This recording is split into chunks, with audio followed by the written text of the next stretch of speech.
How does that relate to what I understand is evolution? Like, where are we going as conscious beings with this information that's coming out? Do you know? Well, it's hard to tell, isn't it? What do you guess? What would you envision? Well, there's so many different forces at work in the modern world. It's very hard to predict, isn't it? There's people who are interested in expanding our understanding of consciousness, taking into account the great traditions that we now have access to, Buddhist, Hindu, all these different religious traditions, understandings of consciousness. But there's other people who just want to sell more oil, make more profit, consume more goods, pollute the earth.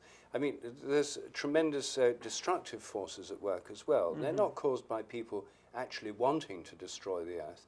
They're just by people being greedy or thoughtless. And we're all greedy and thoughtless to some extent. It depends how limited your view is. You see ourselves, if we use your work and see ourselves as interconnected and of influencing each other, and that we all exist perhaps in a larger field, a Gaia field, then we'll see that, our actions impact the planet and each other.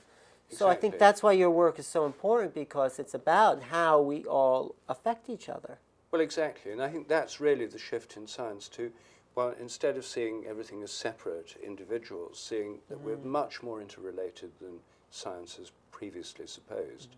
And this has political and economic and survival implications. Like, what political implications would you see as a consequence of this? Well, I think if we're connected, then our collective consciousness is important.